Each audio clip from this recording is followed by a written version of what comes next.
Fala pessoal, hoje nós vamos tratar do assunto consorciação de hortaliças. Então este assunto está dividido em 4 partes. Nesta primeira parte nós vamos ver o que é a consorciação. Também vamos ver algumas considerações importantes quanto a esta forma de cultivo. Vamos ver que existem vantagens importantes quanto à consorciação, também existe uma pequena desvantagem. Vamos ver que há desafios quando da utilização da consorciação.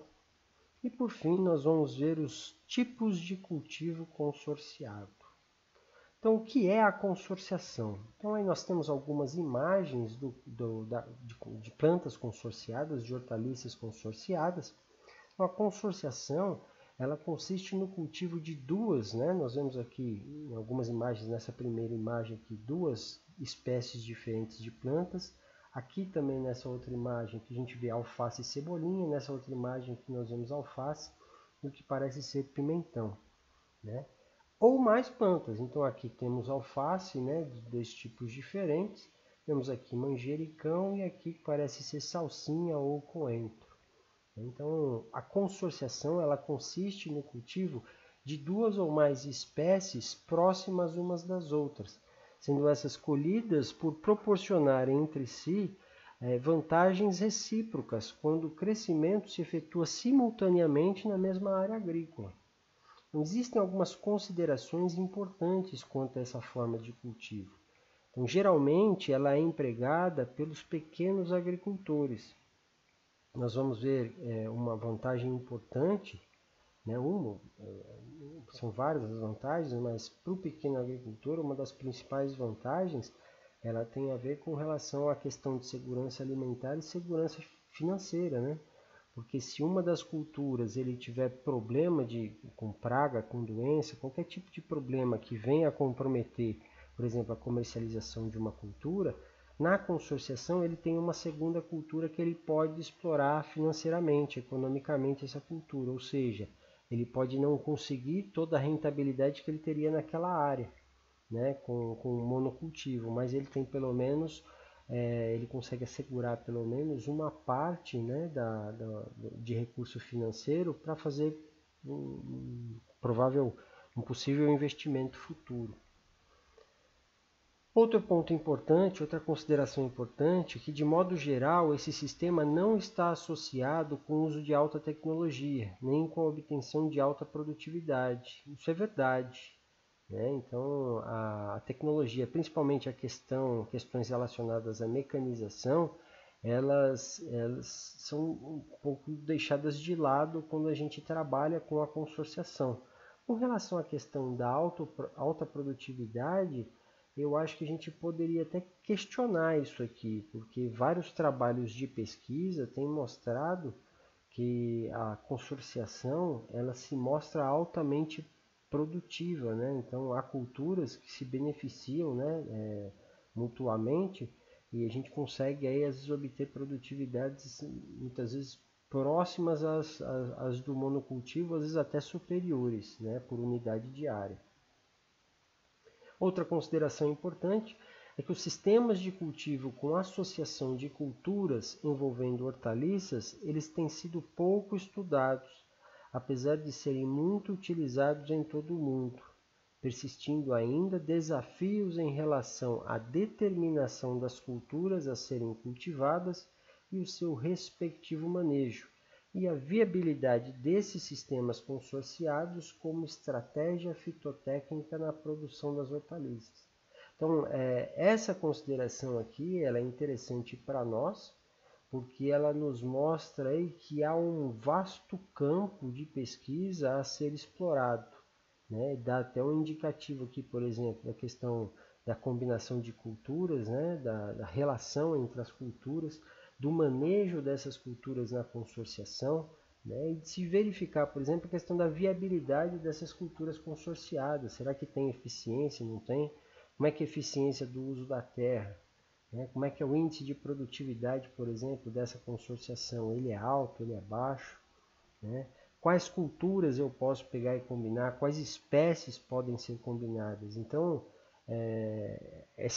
essa consideração ela é importante porque ela abre um leque de opções em termos de pesquisas com consorciação. Então, existem algumas vantagens da consorciação que são muito importantes, né, e são decisivas muitas vezes quando a gente opta por esse formato de cultivo.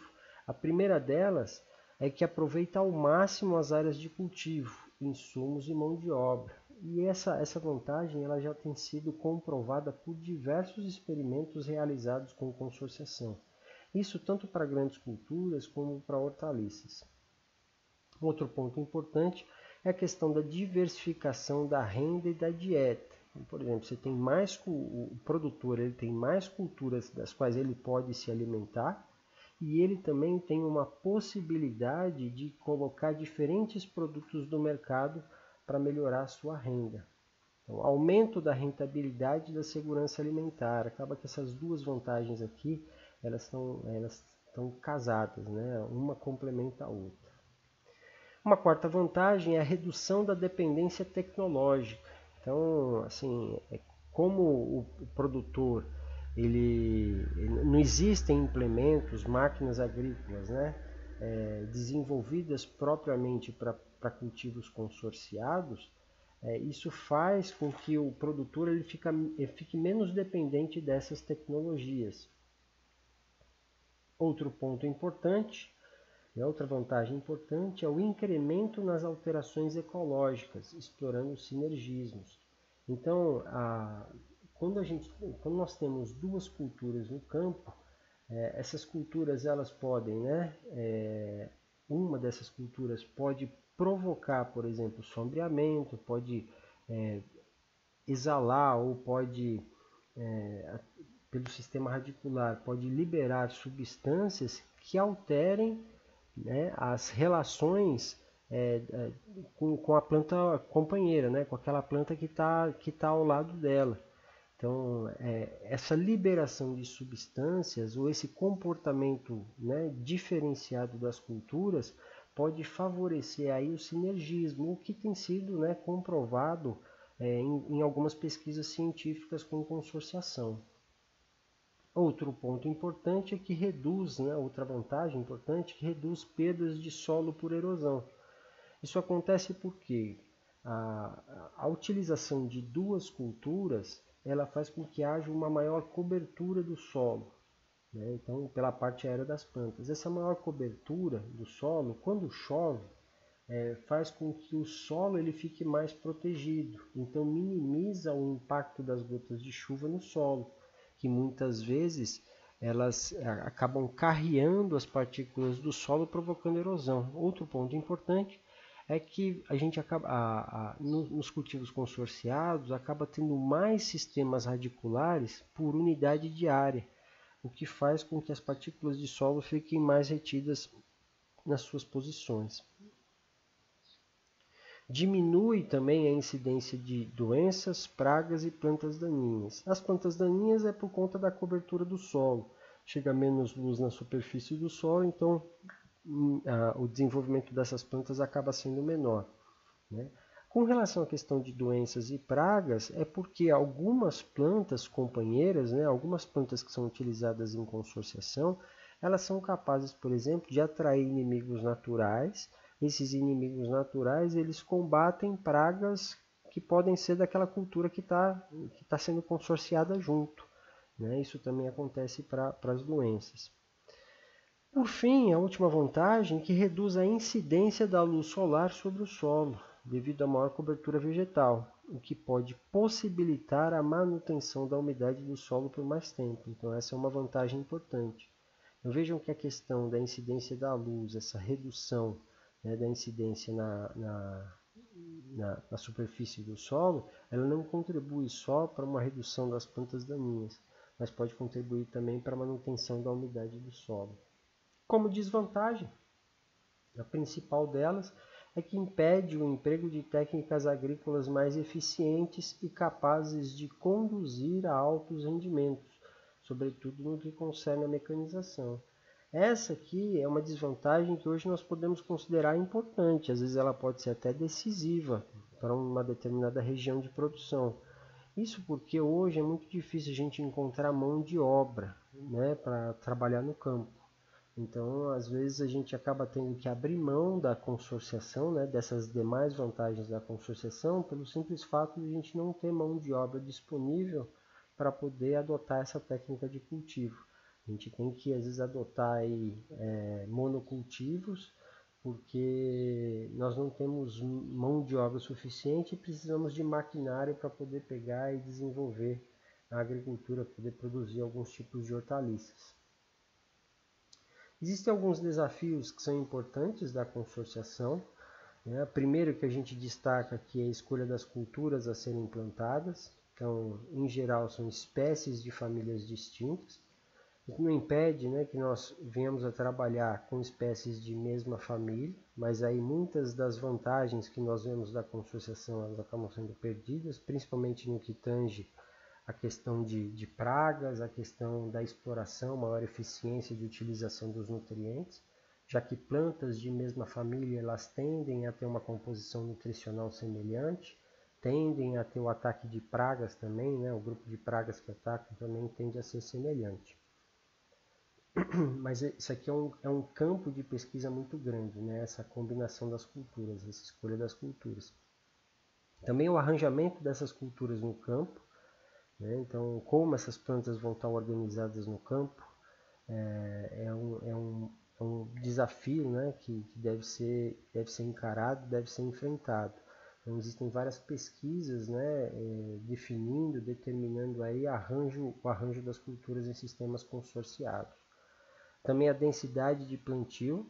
Vejam, há quem defenda, por exemplo, que a densidade de plantas num sistema consorciado ele deva ser igual à quantidade de plantas de uma determinada planta no monocultivo. Então, por exemplo, se nós pegarmos aí a cultura da alface, se nós tivermos aí por volta de 100 mil plantas no monocultivo, há quem defenda que essas 100 mil plantas devam estar também num cultivo consorciado. E, obviamente que no cultivo consorciado você não vai ter só 100 mil plantas de alface, você vai ter também uma outra população de plantas, né, uma outra densidade de plantas daquelas que estão sendo consorciadas juntas. Então, por exemplo, se você faz uma consorciação de alface com rabanete, né, e no monocultivo de alface você tem 100 mil plantas e do rabanete você tem 200 mil plantas, há quem defenda que você tem que colocar essas 300 mil plantas numa mesma área num cultivo consorciado. Eu particularmente não concordo com essa ideia, porque eu acho que há um prejuízo muito grande em termos comerciais. Eu acho que a gente precisa reduzir um pouco a densidade de plantas, né, das duas plantas que vão crescer juntas, mas eu acredito que a gente consiga alcançar aí, ter um produto comercial melhor para comercialização. A época de semeadura, o transplantio das culturas consortes também é um desafio, né? Então a gente vai semear na mesma época, vai semear e transplantar na mesma época, vai ser em épocas diferentes, né? Então isso vai depender muito da cultura, da taxa de crescimento inicial de desenvolvimento dessas culturas, né? Então são vários fatores que devem ser pensados aí para a gente definir qual é o melhor momento de semeadura e transplantio. Muitos desses desafios aqui eles só são obtidos ao longo do tempo, conforme a gente vai tendo experiência com cada uma das culturas que a gente pretende consorciar. Outro ponto aqui considerado um desafio é a identificação dos cultivares mais adaptados. Então, há uma grande diversidade de cultivares, principalmente das hortaliças mais tradicionais, mais convencionais, né? O comportamento delas é diferente, né, em cada condição edafoclimática. Então, às vezes é necessário a gente fazer aí também uma seleção das cultivares, ver aquelas que estão mais bem adaptadas a determinada condição. Pelo menos essa condição de cultivo, né? Também a harmonização de culturas com diferentes exigências nutricionais, né? Então, o ideal é a gente tentar ter culturas que sejam mais complementares, que utilizem um perfil, né, nutricional, um perfil de nutrientes do solo diferenciado, né? Que recomendações de irrigação e de fertilização dos solos é um outro desafio da consorciação. Então tem que tomar cuidado, às vezes vamos consorciar uma cucurbitácea com uma asterácea, vamos consorciar alface com abóbora, por exemplo. Será que essa consorciação, será que o sistema de irrigação a ser adotado, ele vai ser efetivo para as duas culturas? Então a gente tem que entender, por exemplo, que a abóbora é uma cultura de polinização aberta, né? A alface independe da polinização porque a gente vai colher a parte aérea da alface. Mas e aí, qual sistema de irrigação é o mais indicado? Qual é o melhor? Qual vai onerar menos o custo de produção? Se eu optar por utilizar, por exemplo, um sistema de irrigação por microaspersão, para alface tudo bem, é bom o sistema de microaspersão. Microaspersão também é um sistema que consegue preservar em 90% de eficiência de uso da água. Mas será que para abóbora ele é bom? Será que ele não vai atrapalhar, por exemplo, o deslocamento dos polinizadores? Né? Será que eu posso pegar e utilizar esse sistema de irrigação e fazer as irrigações em determinados horários, por exemplo, para não prejudicar esses polinizadores? Então, todas essas questões elas devem ser pensadas antes de se adotar um sistema de consorciação. Tem que ser muito bem planejado. Com relação à questão da fertilização, o ideal sempre, né, a gente sempre indica que na consorciação nós possamos combinar uma cultura que tenha um perfil, né, de fertilização, né, de necessidade de adubação um pouco maior do que a cultura que vai ser a companheira, porque nesse caso a gente pode a gente não precisa, às vezes, adubar para a cultura companheira. Né? Ela consegue aproveitar os resíduos de fertilização, né? A parte de fertilização que já é utilizada para aquela cultura que é mais exigente. Então, a gente consegue aumentar a eficiência de utilização desses nutrientes do solo. Observar a questão da complementariedade entre as espécies, né? Então elas têm que ser complementares, elas têm que se ajudar, elas têm que aumentar a eficiência de produção e não ser competitivo, não competirem entre si. Esse é o ideal. Então vejam, a eficiência do cultivo múltiplo está alicerçada na complementariedade entre as culturas, assim como na minimização dos efeitos negativos de uma cultura sobre a outra. Então, existem aqui alguns tipos de cultivo consorciado, né? Basicamente 4 sistemas. Um deles é o chamado sistema de cultivo misto, é o Mixed Intercropping. Né? Então, aqui fica mais claro na figura. Né? Então, podem ser aí 2 ou mais culturas plantadas numa mesma área, e elas estão dispersas na área, não existe nenhum tipo de padrão de distribuição, então elas estão todas misturadas, né? Pode ser 2, 3, 4 culturas, não importa. Desde que elas estejam na mesma área e tenham uma planta, tenham espécies diferentes, né? Plantas de espécies diferentes lado a lado, não tem problema nenhum, pode ser considerado um cultivo consorciado e nesse caso chamado de cultivo misto. Um outro sistema de cultivo que tem é o sistema de cultivo intercalar, é o Raw Intercropping. Né? Nesse sistema de cultivo, existem 2 espécies, né, de hortaliças que são cultivadas, hortaliças ou culturas anuais. Né? Então, são 2 espécies que são cultivadas no mesmo terreno, simultaneamente, com pelo menos uma delas dispostas em fileiras. Então, aqui nós temos aqui a exemplificação, uma das culturas dispostas em fileira. Né? Um outro sistema que tem é o em faixa alternada, o Strip Intercropping. Esse aqui é o mais comum da gente ver. Né?